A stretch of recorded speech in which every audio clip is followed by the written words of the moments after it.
గంధర్వ కిన్నర సురన కాకు చెందు ఎవ్వారి సడిగన్నెల్లపుడు చీకాకు చెందు భక్తగణముదలచూ తమ పాలగలుగువాడని భక్తగణముదలచూ శంకర కుమారు భక్త కలంకహారు అంగవాంవచన భంగమాలినో సూరి సంసతి కుతఃపరాదయ సుబ్బరాయ రమణో మహాకవి వెంకటో యువయోగ ద్వయోపుర దివ్యవాక్ ప్రవాహము కలిగిన మీకు ఏ విద్వత్సభలోనూ పరాజయం కలుగదు. ఓ మహాకవులారా, మీరు వెంకట పురస్కులు గదా అని కావ్యకంఠ వాసిష్ఠ గణపతి ముని కొప్పరపుకోను దీవించారు. జయంతితే సుకృతినో రససిద్ధ కవీశ్వరా నాస్తి తేషాం యశక్కాయే జరా మరణజం భయం. యశక్కాయలుగా మహాకవులు ఎప్పుడు జీవించే ఉంటారు. ఈరోజు కొప్పరపుకోల జయంతి, భారత భారతి వైజయంతి. ఇది కవిద్వయ పీఠం. ఈరోజు కవిత్రయ మహాభారతాన్ని మనం అమృత వాక్కుల నుంచి ఆనందంగా వినే శుభవేళ ఇది. ఆంధ్రదేశంలో మొట్టమొదటిగా కొప్పరపుకోల వేదిక పైన 1000 ఏళ్ల తెలుగు భారతం 1000 ఏళ్ల పండుగ జరుపుకుంటున్న పర్వం ఈరోజు. రేపు దీపావళి పండుగ అయితే ఈరోజు తెలుగువారి మహాభారత పర్వం. ఈరోజు మహాభారతం అంటే దీనికి జయకావ్యం అనే పేరు.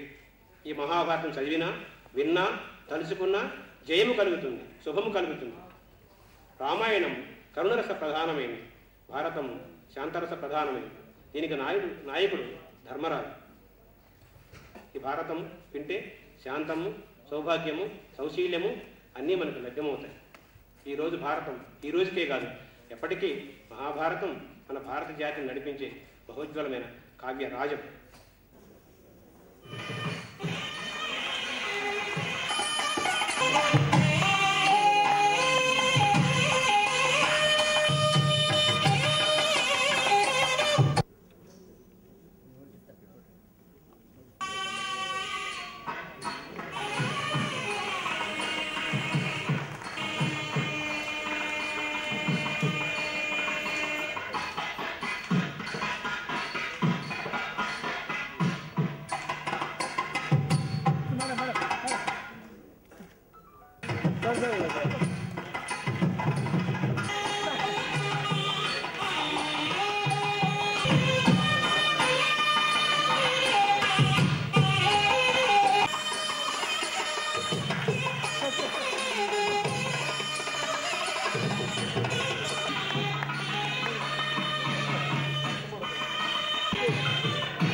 భారతం, భాగవతం ఇంకా ఎన్నో ప్రవచనాలన్నీ కూడా ఇక్కడ పెద్దలు నిర్వహించడం, నాకు అవకాశం కల్పించడం, అవన్నీ మధురాతి మధుర స్మృతుల్లో తగిలి నాకు తెలియని పరవశం కలుగుతూ ఉంటుంది.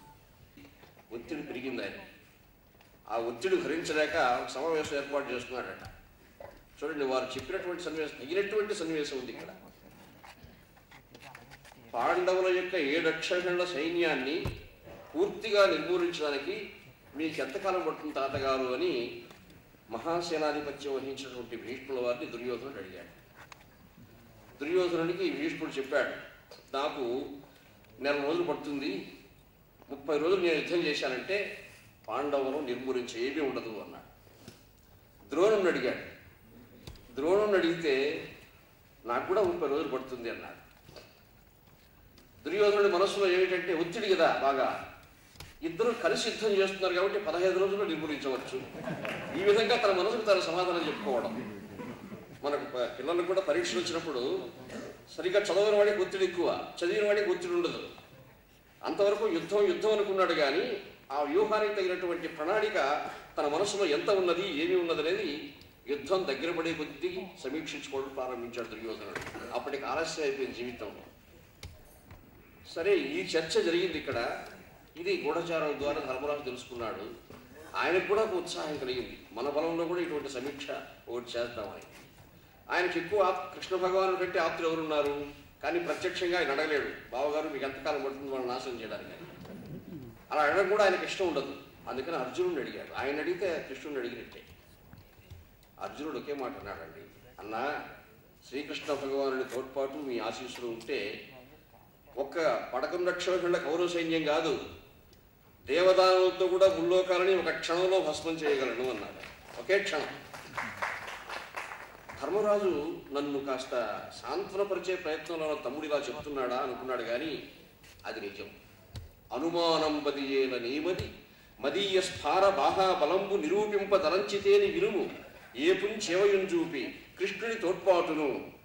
ఈ కృష్ణ భగవానుడి తోడ్పాటు మీ ఆశీస్సులుంటే పరమేశ్వర దత్తమైనటువంటి పాశుపతాస్త్రాన్ని నేను ప్రయోగించానంటే ఒక్క కౌరవ బలం కాదు, ఈ ముల్లోకాలు ఒక క్షణంలో భస్మైపోతాయన్న. ధర్మరాజుకు ఒక ఆనందంతో కూడిన పారవస్యం కలిగిందట. అంత బలం మన తమ్మునికి ఉన్నది.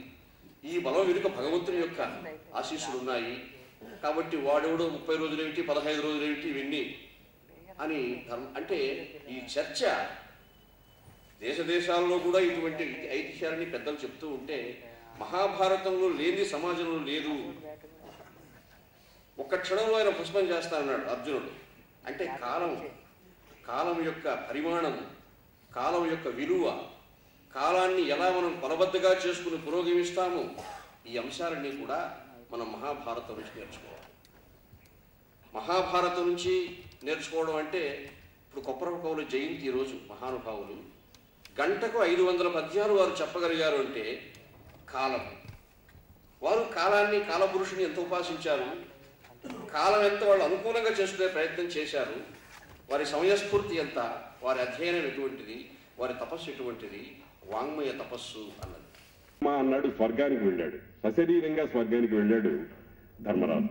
కాబట్టి భారతంలో మానవ నైజాన్ని, మానవుల్లో ఉండేటువంటి 2 కోణాలని, మానవుని యొక్క ప్రవృత్తిలో ఉండే లక్షణాన్ని, పరిపాలనలో ఉండవలసినటువంటి సూక్ష్మాతి సూక్ష్మ ధర్మాలని చాలా చక్కగా ప్రపంచించారు. మహాభారతం అంతా కూడా అద్భుతమైన రాజనీతి స్ట్రైట్గా చక్కగా ఏమీ ప్రశ్న లేకుండా అదే రాజనీతికి రాజధర్మ పర్వం అని శాంతి పర్వంలో పెద్ద 132 అధ్యాయాల గ్రంథం సంస్కృత భారతంలో. దాంట్లో మంత్రి ఎట్లా ఉండాలి, దండనాథుడు ఎట్లా ఉండాలి, రాజు ఎట్లా ఉండాలి, ఆపత్తులో ధనాన్ని ఎట్లా సంపాదించాలి మొదలైనటువంటి విషయాలన్నింటినీ కూడా చెప్పారు.